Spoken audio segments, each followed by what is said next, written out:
એક ભાઈ ને બાપુ વેચ જમીન હાટું હગો ભાઈ હગા ભાઈ ને મારી નાખે.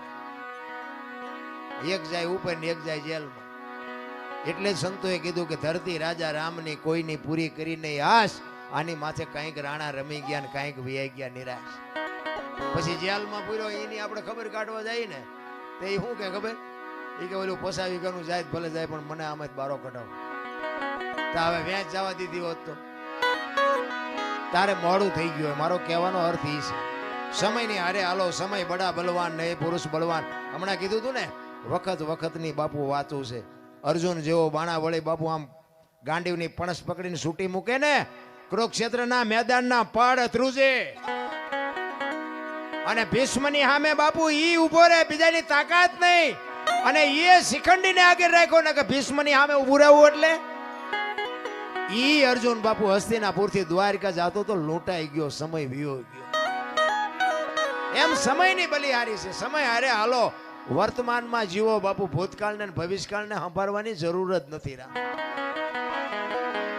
ભરતરી માથા મીંડો પસાડવા, પિંગળા હું તારા વગર નહીં રહી શકું, પિંગળા હું તારા વગર નહીં રહી શકું. અને ગુરુ મહારાજને ખબર પડી. ગુરુ મહારાજ આવ્યા. ગુરુ મહારાજના પગમાં પડીને ભરતરી કરગરે છે. બાપુ બાપુ આને કંઈક કરો, બાપુ આને હજીવન કરો, બાપુ આને હજીવન કરો. ગુરુ મહારાજ કે આ તમે જ ઊભું કર્યું છે ને હવે તમે મને કહો છો ઊભું કરો આને.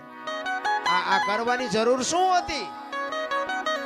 એ કે બાપુ તમારા પગ પકડું, મારી ભૂલ થઈ જાય, મારું આમ થઈ ગયું, મારું આમ થઈ ગયું. એ કે ભાઈ મરેલા જીવતા થાય તો માણાની આ લાઈનો લાગે. મારી એવી થોડી તાકાત હોય કે મરેલા હું જીવતા કરી શકું. એમ કરતા કરતા શમશાન યાત્રા તૈયાર થઈ અને માણસો બધા શમશાને જવા માંડ્યા. શમશાન યાત્રા હાલીને બાપુ ભરતરી વાંહે ગાંડો પાગલ થઈ ગયો. ગુરુ મહારાજની આંખમાં આહુડા મીડ્યા પડવા કે હવે આ ભરતરીને મારે કેમ કાબુ કરવું. ઈ કે પાગલ થઈ જાય ને તો આખો 92 લાખ માળવો નોથારો થઈ જાય કે આ 92 લાખ માળવાને કોણ હાચવશે.